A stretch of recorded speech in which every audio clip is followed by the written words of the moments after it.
Muy buenas chicos, bienvenidos a Total. George Russell ha sido golpeado cual piñata en estos últimos meses moral y deportivamente, después de un 2025 exquisito liderando a las flechas de plata tras la salida de Lewis Hamilton y el sueño de un 2026 donde iba a disponer por primera vez en su carrera deportiva de una máquina ganadora con la que pelear por su primer campeonato mundial se está convirtiendo en una auténtica pesadilla. En primer lugar, por las dudas que Toto Wolff nunca ha eliminado sobre su asiento, dejándolo en un segundo plano ante el interés por Max Verstappen, demostrándole una flagrante falta de confianza. Por un rendimiento deportivo que ha decepcionado profundamente durante todo este 2026, pero también en su defensa por elementos externos que han contribuido a hundirle definitivamente en su potencial deportivo. Problemas mecánicos, suboptimizaciones en la configuración, errores operativos han protagonizado su temporada con continuidad y la guinda del pastel llega en el Gran Premio de Bélgica, donde si las dudas sobre su coche, sobre su entorno, sobre el equipo ya estaban en el ambiente, acaba de terminar por explotar. Volvió a comenzar el fin de semana a contrapié sin buenas sensaciones con el W17 desconectado el británico y a un mundo de diferencia de su compañero de equipo, superando incluso el segundo. Recuperarse y acercarse con ajustes finos en la configuración de cara a la clasificación. Pero surgió un repentino problema que no era la primera vez que lo notaba. La unidad de potencia no entregaba todo el poder que debería, especialmente en el último sector, lo que le destruyó por completo. Ya no aguantó más y explotó en rueda de prensa tildando la situación de injusta al no poder competir en igualdad de condiciones respecto a su compañero de equipo y por ende también por el campeonato. Vimos esto en Silverstone y pensamos que habíamos descubierto el problema. Creíamos que eran los frenos, pero no lo eran. Entonces pensamos que era mi estilo de conducción con el acelerador y me convencí de que era algo mío. Pero ahora estamos muy seguros de que no es mi estilo de conducción. Aquí hay un problema grave y aunque el equipo está trabajando muy duro para resolverlo, en cada vuelta que doy estoy entre 2 y 6 décimas por detrás en las rectas, lo cual es bastante frustrante. Todos estamos tratando de resolver lo que está pasando. Estoy viendo en mi volante que estoy perdiendo velocidad cuando voy a fondo en la recta y me siento impotente. No sabemos qué está pasando. No creo que sea la unidad de potencia. Hay algo que me está frenando en las rectas, dejando en el aire lo que puede ser. Reconoce que no es algo nuevo y que han intentado todo en las simulaciones, en entrenamientos libres, tanto con diferentes configuraciones como cambios en su estilo de conducción para resolverlo, pero no saben qué es lo que está pasando, no saben la naturaleza, no saben el origen del problema, ya que por más que lo intentan, no lo solucionan. Algo que debería ser, entre comillas, simple, lo que le lleva a una tremenda frustración. Y si nos fijamos en la comparativa Russell-Antonelli de esa clasificación del sábado, no le falta razón a la hora de quejarse. Durante absolutamente toda la vuelta, el despliegue es casi idéntico en ambos lados del garaje. Kilómetro más, kilómetro menos. También los puntos de frenado y aceleración son muy similares, lo que lleva a iniciar el tercer sector separados por solamente una décima. Lo cual podríamos entender que entre piloto y piloto pues haya una décima. Es una diferencia normal, habitual. Pero una vez inicia todo el tercer sector de Spa-Francorchamps, que es un periodo a fondo larguísimo hasta la chicane de la parada del autobús, George, atención, pierde la friolera de 4 décimas, pasando de 1 de desventaja a 5 de desventaja. En un periodo que no tiene misterio, es simplemente a fondo. No hay nada que pueda hacer el piloto para marcar tal diferencia. La diferencia viene de su mecánica.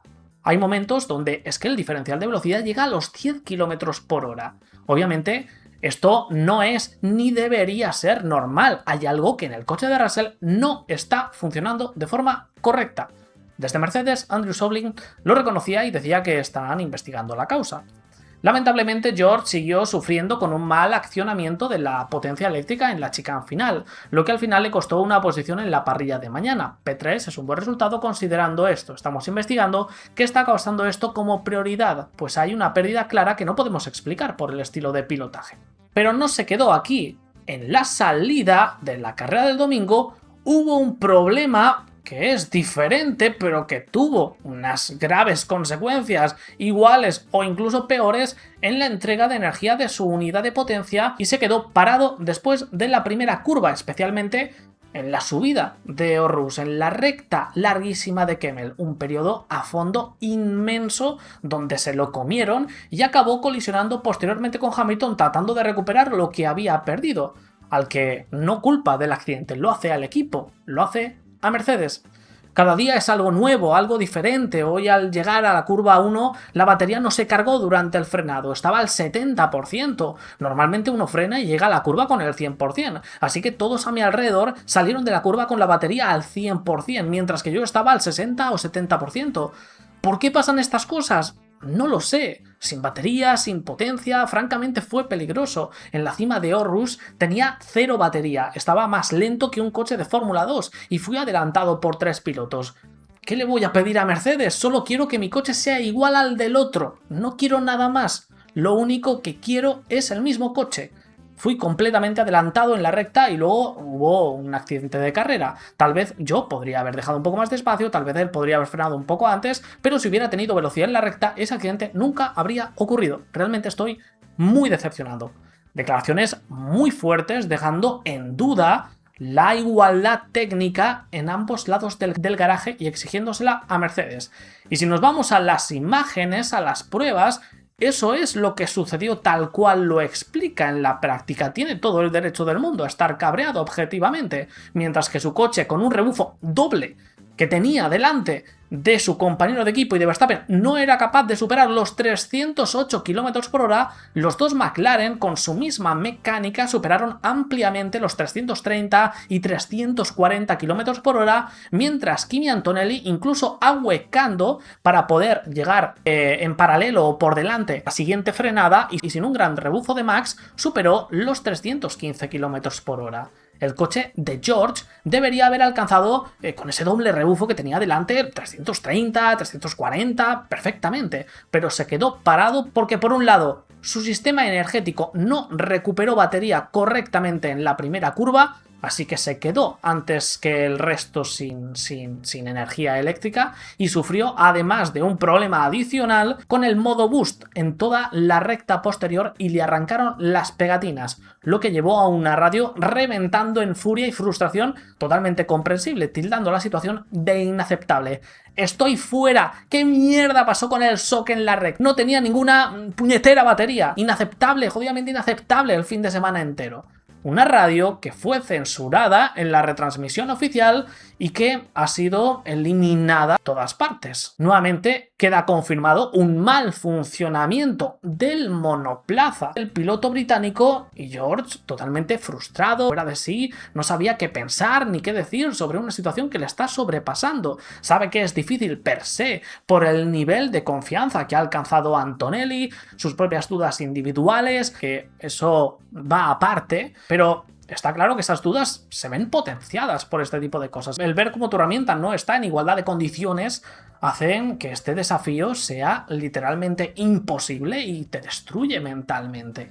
Toto Wolff, ante, como hemos podido comprobar de manera flagrante, te pueda gustar más o menos George, que eso es otra historia completamente diferente, y que su nivel deportivo pues haya estado a la altura de las expectativas, también es otra historia diferente, pero claramente es un hecho objetivo que su parte mecánica limitó su rendimiento en Spa-Francorchamps, perdiendo 4 décimas en un sector a fondo en clasificación, provocando en carrera una situación peligrosa donde salió mal parado. Tiene la desfachatez Toto de decir que George tiene el 100% de su apoyo cuando ese problema lleva semanas en su coche y no ha sido solucionado, y acto seguido minimizar los problemas que tiene, señalando también a su conducción que no está siendo idónea, que también pierde tiempo en las curvas, y mentir descaradamente para poner la guinda al pastel. George tiene el 100% de nuestro apoyo. George tuvo un fin de semana difícil. La mitad se debe atribuir a la unidad de potencia, que no fue tan buena como debería haber sido. Y la otra mitad quizá a la conducción. pero estamos en esto juntos, todos cometemos errores, hoy es el error del equipo y otro día será el del piloto, solo necesitamos minimizarlo y apoyarnos mutuamente. Aún no lo he visto, pero es completamente comprensible que en el momento en el que sales de esta carrera sea tan frustrante y las emociones hiervan. Estamos tratando de resolver los problemas, él está haciendo todo lo que puede para mejorar su conducción. Voy a intentar rodearlo con mi brazo. Dos situaciones. Primero, el accidente que ocurrió fue desafortunado para nosotros. Perdimos muchos puntos de constructores y puntos de pilotos de George. Todos los motores Mercedes presentaron falta de energía en la salida de la curva 1. Así que no fue solo George, eso lo afectó más que a Kimi, pero Kimi también tuvo ese problema hasta cierto punto. Estas palabras son fuego para creer en conspiraciones, al tratar de mentirnos en la cara cuando hemos comprobado con pruebas, además gráficas, que todos los motores Mercedes tuvieron el mismo problema y el mismo grado de problema. Los McLaren alcanzaron 330-340 km por hora en la recta de Kemmel y Antonelli adelantó a Verstappen sin complicaciones. Vendernos una moto que no existe solo hace desconfiar y con razones. Más allá de eso, también denotan muchísima dejadez en su garaje, no solo por los continuos problemas y falta de soluciones, sino un apoyo público dudoso, tirándolo al pie de los caballos y tildando su conducción como parte del problema que le hace perder tiempo. Que obviamente todo influye, pero que en una recta no tenga el despliegue adecuado, no. Eso es responsabilidad de Mercedes y el accidente, en parte, por no haber dispuesto de esa potencia y tratar de recuperar lo que ha perdido por la falta de esa potencia, también es en parte responsabilidad de Mercedes. Pero Toto Wolff descarga al equipo y echa parte de la responsabilidad a una moral ya tocada per se de George Russell. Estoy 100% convencido de que si fuera con Kimi Antonelli el trato sería distinto y las palabras serían muy diferentes a las que estamos teniendo aquí. Russell solo está pidiendo igualdad de oportunidades, que creo que es lo mínimo exigible, y la diferencia respecto a la protección pública y trato con Antonelli es enorme independientemente del nivel y la calidad superlativa que está demostrando el piloto italiano, una vez ha tomado confianza en la máxima categoría. Toto Wolff tiene muy claro qué es lo que quiere y bueno, ya lo dejó patente en la negociación con George el año pasado. El Gran Premio de Bélgica, además, fue una demostración de poderío del motor Mercedes que reventó al resto en las rectas por potencia y gestión energética. Lo gracioso del asunto es que la FIA les ha concedido el ADUO al considerar a Red Bull Powertrains como el motor de combustión interna más potente y que Mercedes estaba a más del 2% de desventaja y por tanto necesitan una ayuda. Podrán estrenar, tanto en 2026 como en 2027, una unidad de potencia mejorada. Parece que destinarán todos los recursos a la del año que viene para dar un salto más contundente. Pues bien, Toto Wolff, ya que lo tiene, no se esconde y se ríe de la FIA reconociendo que tiene la unidad de potencia más potente. Estamos dando lo mejor de nosotros como equipo, tenemos la unidad de potencia más potente, un coche sólido capaz de ganar, todos están dando su máximo para minimizar los errores y aún así sucede porque somos humanos trabajando, lanzamos un producto, una unidad de potencia que es tan fuerte y preferiría arreglar la fiabilidad en lugar de acelerar un motor lento o un coche lento. Que tú le des un ADUO a un fabricante que supuestamente pues necesita una ayuda para ponerse al día y este se recochinee reconociéndote a la cara cuando lo ha obtenido, que tiene la unidad de potencia más potente, ni lo disimule, es para hacérselo mirar dos veces la seriedad y la fiabilidad de este sistema que se presupone el núcleo del ADUO es hacer converger rápidamente a los fabricantes, que haya igualdad. Y lo que puede hacer, viéndolo visto, es precisamente lo contrario, que para lo que teóricamente se creó.